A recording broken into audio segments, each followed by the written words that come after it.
G'day, this is Captainoob, and this is a recharger pistol. This particular weapon originated in Fallout New Vegas, and it comes to you in Fallout 4 in the form of a highly customizable standalone weapon. This thing uses a laser gun animations and changes whether you're using a pistol grip or a rifle stock, and uses the same sounds as a laser gun.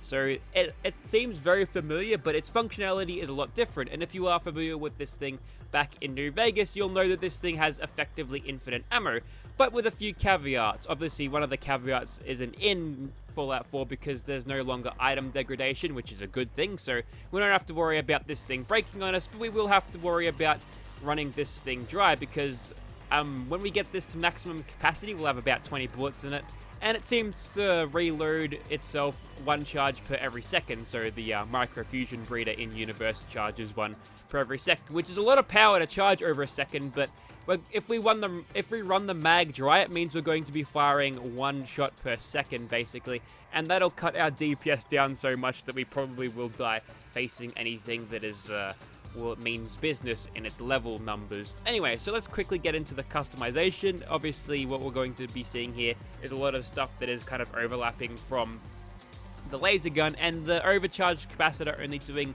105 energy damage is, okay. I understand that this thing was a low-level, low-tier type weapon in Fallout New Vegas, but oof, that's going to hurt bad. That's going to hurt really, really, really bad. We can extend the range out a little bit using the long barrel. That'll reduce our accuracy, interestingly enough. Not by a significant amount, but enough to make me wonder whether the barrel is even aligned properly. And for the grips, you want to go for a pistol grip, because look at the range and accuracy. I mean, the accuracy is slightly better on the rifleman thing, and perhaps we get some armor penetration from rifleman, but that range benefit there is going to allow us to be so much more accurate on that, and so much more efficient with the pistol grip. And it's probably debatable whether the armor penetration works on the energy damage with the with this particular laser gun, and the extra large magazine will give us a magazine size of 20. We don't have this thing equipped, so it's not going to be jumping up over time. Oh, actually, yes, it is. There we go. So that's kind of how fast it charges. It's about 1 per second, like I was talking about. Now, when it comes to the sights, it's actually a little bit more interesting. So you'll find that there's combat scopes and short scopes, or just regular old scopes. So one of these will be see-through, and one of them will be like the TV things where you fade into scope view. This is actually a really good system because, well, you get the best of both worlds. Those who actually like using the see-through scopes can get what they want.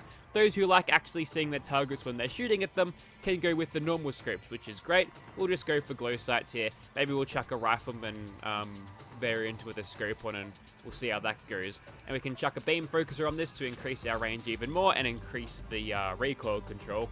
That's helpful. And a legendary effect slot is there if you need it, and let's not chuck that on. But yep. Another thing, you can change the colors on this thing. It says it's yellow, but that looks more of like a blue to me. Brotherhood, it's a nice and grey thing. It changes. Hang on, is the yellow meaning the coils here? Maybe. Well, this thing has blue ones. The Institute has red ones. The pink one has pink ones. The purple is purple. Oh, I thought it was like the main color of the weapon, but it's not. I'm an idiot. Anyway, so we'll chuck on, let's go Brotherhood for this one, and then we'll go and grab other colors for other variants that I make. Let's get started and begin and stuff. Okay, so here we are in Gunner's Plaza, and this is what the recharger pistol looks like in first person. Notice the glow maps on the tubes there. It's actually pretty cool, and I think the modder was proud about making these things look so cool. And you know what? So he should be. He's done a great job. This whole thing looks incredible. It's very, very good, and it's almost the quality that I expected this thing to be, you know, part of the Fallout 4 New Vegas mod. But in terms of performance, this thing is probably going to let me down somewhat. So what we'll do to start off here is just sneak critical and also VATS manual critical this gunner here. We get 252 damage with that kind of power. That's with a 3.9 times multiplier, and the criticals are only doing 112 damage now, which, again, I'll remind you that the damage that we were supposed to be getting from this thing base was like 105. So yeah, we're being screwed over by our damage output here. And luckily that gunner private was a little bit more this weapon speed, but I think it's going to take a lot of mag dumping, and wow, that that gunner with the gamma gun, she's going to be a real problem. So we'll go ahead and just crit her and use Vast Defense just to shrug off that rad damage. That's a mean gunner right there. And whoops, went for a critical, but we were exiting VATS, and we'll quickly finish her off now. So, in terms of performance, this thing, I think it does much less damage than even the vanilla laser rifle, but in terms of where it was in balance with New Vegas, it was definitely inferior to the laser gun in that game too, but even now it's just worse. Oh my god, put that radiation blaster down, mate. I'm gonna bash him because now I'm being screwed over by the recharge time. He put the thing down. Well, that's good. Yes. Troubleshooter's gamma gun. Yeah, right. Not exactly the best drop, but I am at half health because these guys kept killing me. Anyways, we'll keep on going. Managed to get a sneak critical on that one, so that's helpful. And we'll go ahead and switch over to the rifle, and we'll scope this guy. So this thing is compatible with the sniper legendary perk. Just a normal perk actually, just in perception. Is it 7? It's a good perk, especially with shotguns. But getting that sniper knockdown is going to be super useful here because it'll get them on the ground. They won't be shooting me, so I won't be taking any unnecessary damage. But okay, we're in nerd rage now. We're in the nerd rage already. We'll try to push through, but if we die, I guess we'll die. There we go. Quickly mag dump her while she's down, getting back up. Now, I've experienced crashes whilst switching variants of these and then going into VAT, so I'm a little bit hesitant to do that, but I think that's what I want to do. I did do a fresh reinstall of this mod just to see if it was just a dodgy install that was causing it, but let's test it now. If the game crashes, we'll move on to something else. Looks like we're okay.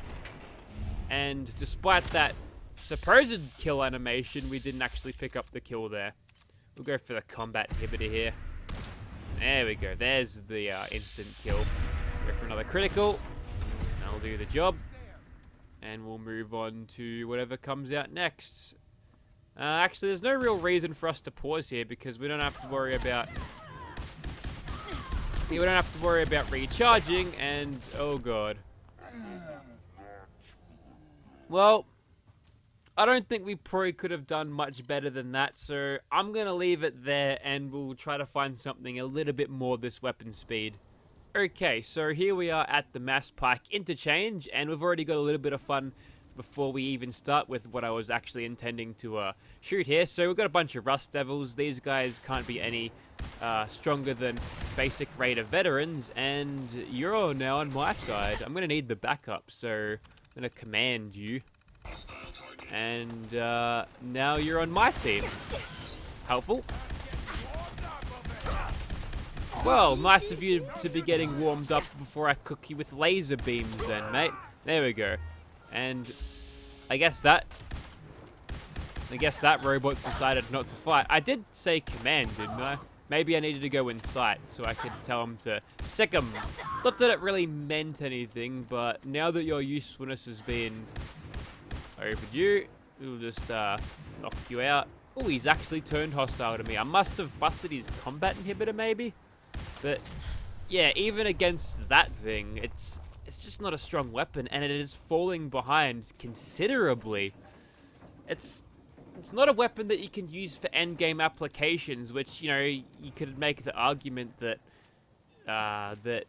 it's a cool weapon, you can use it when you're leveling up, but even then, you've got vanilla game laser rifles that perform better than this thing. I guess if you're starting off, and by the way, the way you get this is it replaces the prototype limitless potential, that never-ending laser gun in the the university point where the synths are.